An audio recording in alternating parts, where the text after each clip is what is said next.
আমারে যে উহুদের ময়দানে দান দান শহীদ করে রক্তাক্ত করছে তুমি শোনো নাই? আমি যে 14 দিন পেটে ক্ষুধার তাড়নায় পাথর বাঁধছিলাম উম্মত, তোমার মনে নাই? একবারও শোনো নাই আমার ক্ষুধার কষ্ট, আমার পিঠের ব্যথা, আমার দাঁতের ব্যথা, আমার কাঁধে 2টা কড়া ঢুকে গেছে উম্মত।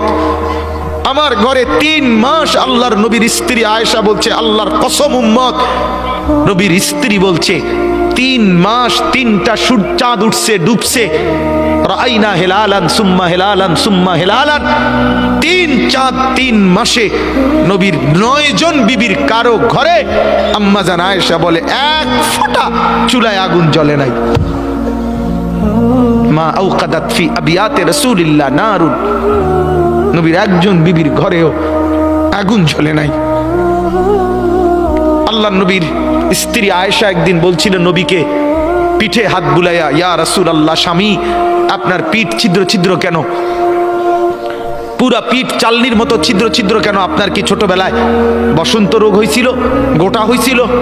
আল্লাহর নবী চোখের পানি ফেলে বলছে, আয়েশা তুমি জানো না আমার এই পবিত্র দেহে তো কোনোদিন মশাও বসে না, মাছিও বসে না, পোকা বসবে কেমনে? আমার পবিত্র দেহে তো হাঁটলে মেশকের গ্রান বের হয়, আমার পেশাব পায়খানাও তো কোনোদিন জমিনের উপরে 1 সেকেন্ড থাকে না, মাটি ফাঁক করে ভেতরে নিয়ে যায়, সেই আমার গায়ে গোটা হবে কেন? আয়েশা এগুলো আমার তায়েফের পাথরের আঘাতের রক্তের দাগ।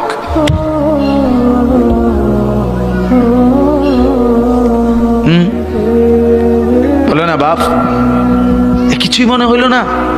এভাবে ভুলে গেলেন? ভুলে গেলেন রাসূলুল্লাহ সাল্লাল্লাহু আলাইহি সাল্লামকে একবারও মনে হলো না?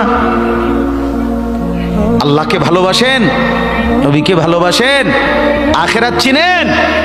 এই বাপ, আমি আপনাদের সন্তান, আমার বাবা আপনাদের মহল্লায় 43 বছর এই বড় মসজিদের ইমাম ছিলেন, 1 দিন 2 দিন না। আমি এই মাটিতে বড় হওয়া ছেলে, এই প্রাইমারি স্কুলের ছেলে, এখানেই বড় হয়েছি। এরা সব আমার আপনজন। আমি আমার আপনজনদেরকে শক্ত করে বললাম, আমি যদি কারো ভাতিজা হই আপনি আমার চাচা, আমি চাই আমার চাচা যেন হয় জান্নাতি। আমি যদি কারো নাতি হই আপনি আমার দাদা, আমি চাই আমার দাদা যেন হয় জান্নাতি। আমি যদি কারো ভাই হই বন্ধু, তো আমি চাই ভাই 2 ভাই মিলে একসাথে হই জান্নাতি।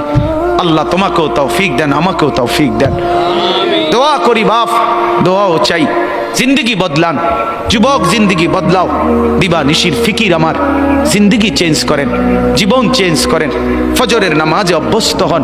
আল্লাহর কসম বন্ধু, ফজরের নামাজ যে পড়বে না